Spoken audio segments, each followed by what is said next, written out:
Assalamualaikum warahmatullahi wabarakatuh.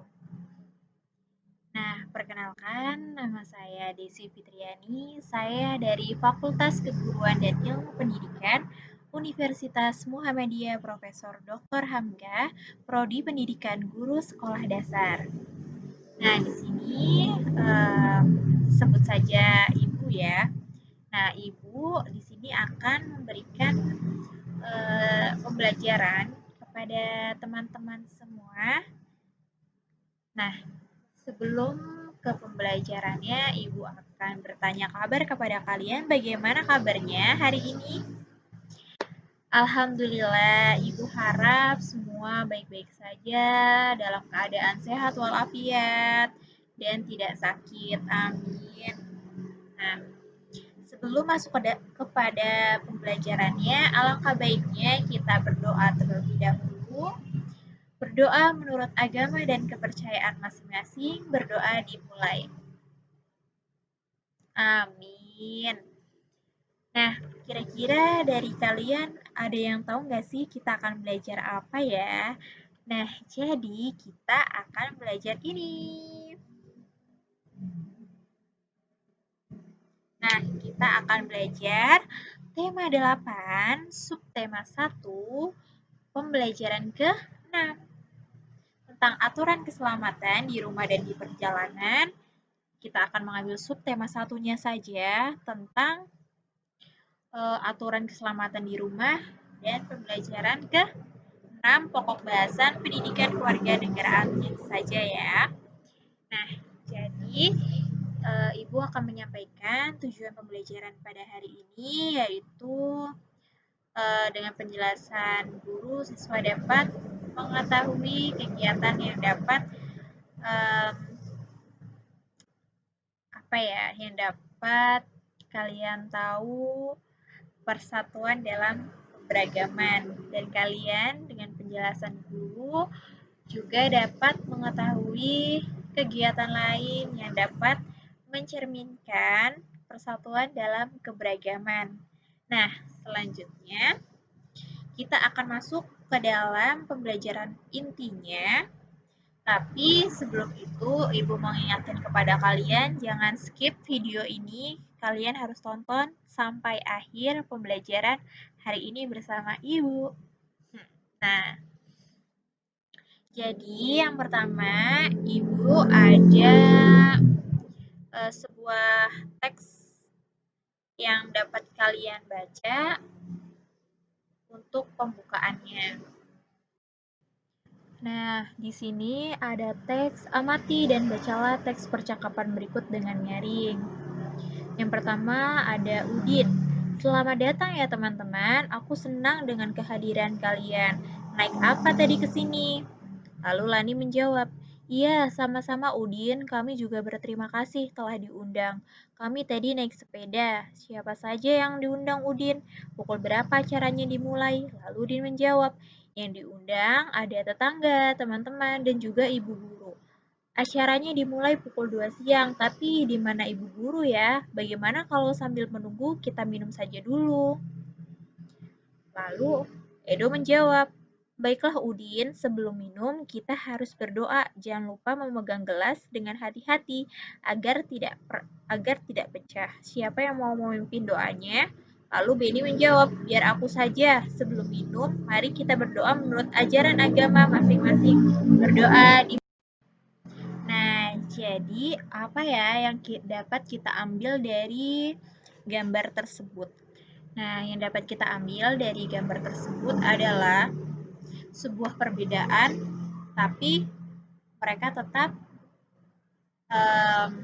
rukun, tetap menjaga persatuan dalam keberagaman. Contohnya tadi ketika Edo minta memimpin doa, dan ternyata si Benny menjawab, biar aku saja yang memimpin doanya. Dan dia menjawab juga, berdoa menurut agama dan kepercayaan masing-masing, berarti mereka itu berbeda agama, mungkin ada yang Islam, ada yang Nasrani atau Kristen, dan sebagainya. Tetapi Benny tetap menjaga kerukunan dan semua teman-temannya juga tetap menjaga persatuan dalam keberagaman. Nah, selanjutnya Ibu ada gambar. Nah, kira-kira gambar ini siapa saja ya? Nah, ada yang tahu nggak sih? Nah, Ibu bacain ya. Jadi, ini adalah gambar Udin dan teman-temannya. Ini kalau nggak salah si Edo, Udin, sama si Fani. Nah, Ibu bacain ya. Jadi, Udin dan teman-teman berdoa sebelum minum. Berdoa merupakan salah satu contoh perwujudan menjalankan ibadah. Mereka berdoa sesuai ajaran agama masing-masing. Mereka tidak saling memaksakan kehendak. Udin dan teman-teman menunjukkan sikap hidup rukun. Sikap hidup rukun mewujudkan wujud persatuan dalam keberagaman. Tahukah kamu contoh kegiatan lain yang menunjukkan persatuan dalam menjalankan ibadah? Nah, jadi apa yang dapat kita ambil dari gambar tersebut? Gambar yang tadi yang sudah Ibu bacain. Nah, jadi yang dapat kita ambil adalah persatuan dalam keragaman. Apa ya persatuan dalam keberagamannya? Nah, tadi Udin dan teman-temannya mereka melakukan kegiatan berdoa. Nah, kegiatan berdoa adalah menunjukkan persatuan dalam keberagaman. Walaupun mereka berbeda-beda agama dan berbeda-beda mungkin sukunya, tetapi mereka tetap melakukannya dengan hikmat dan juga mereka tidak memaksakan kehendak mereka masing-masing. Jadi mereka tetap rukun-rukun saja, berbeda menurut agama dan kepercayaan masing-masing. Jadi tidak ada saling mengejek, tidak ada saling mencela, atau mungkin biasanya kan ada yang nggak mau sama kamu, soalnya kamu agamanya Kristen, aku maunya sama yang Islam aja. Nah, nggak boleh kayak gitu ya, semuanya itu teman, baik mereka agamanya Islam, mereka agamanya Nasrani atau Kristen, Bunda, Hindu, Katolik, Tionghoa, semuanya kita sama. Kita sebagai manusia, makhluk Tuhan yang diciptakan untuk saling menghargai satu sama lainnya. Jadi, kita harus menjaga hidup rukun seperti Udi dan teman-temannya tadi, karena hidup rukun adalah merupakan cerminan dari persatuan dalam keberagaman. Yakin kalau misalkan kita menerapkan persatuan dalam keberagaman, hidup kita akan menjadi tenang, damai, tentram. Nah, jadi um, tadi juga kayaknya tadi disebutkan sama Ibu untuk kegiatan yang dapat mencerminkan persatuan dalam beribadah. Kira-kira apa ya contohnya? Nah, contohnya itu seperti ini. Nah, jadi ini adalah contoh persatuan dalam beribadah. Mereka melaksanakan sholat.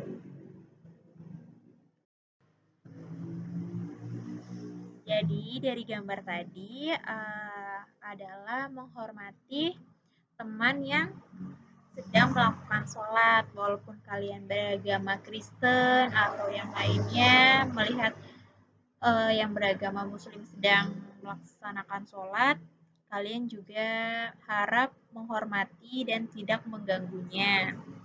Dan juga sebaliknya, yang mungkin orang Nasrani atau Kristen sedang melakukan ibadah di gereja, mohon untuk yang agama Islam juga dapat menghormatinya dan tidak mengganggunya ketika beribadah. Nah, jadi mungkin ada lagi kegiatan yang mencerminkan persatuan dalam beribadah. Misalkan dalam berpuasa, kalian juga harus saling menghormati. Kalau misalkan melihat teman kalian yang sedang puasa, yang Islam, mungkin yang Kristen tidak puasa, jadi bisa menjaganya. Misalkan makan tidak di hadapan orang yang sedang berpuasa gitu, seperti itu. Tapi kalian harus tetap menjaga tali persaudaraan, kalian harus tetap hidup rukun karena semua kalau dijalankan dengan persatuan dalam keberagaman, kalian akan menjadi hidupnya tenang dan akan mempunyai banyak teman, tidak dimusuhi oleh teman yang lainnya. Nah, setelah video ini selesai, Ibu meminta tolong kepada kalian untuk mengerjakan soal latihan ini. Nah, soal ini nanti kalian kerjakan. Setelah selesai, kalian bisa kirim ke Ibu ya. Nah, mungkin cukup sekian pembelajaran pada hari ini. Kurang lebihnya Ibu mohon maaf sebesar-besarnya. Terima kasih untuk kalian semua. Sampai jumpa di lain waktu bersama Ibu. Dan salam kenal buat kalian semua dari Ibu. Terima kasih semuanya atas waktunya. Semoga ilmu yang Ibu berikan bermanfaat kepada kalian. Dan cukup sekian. Wabillahi taufiq wal hidayah. Wassalamualaikum warahmatullahi wabarakatuh.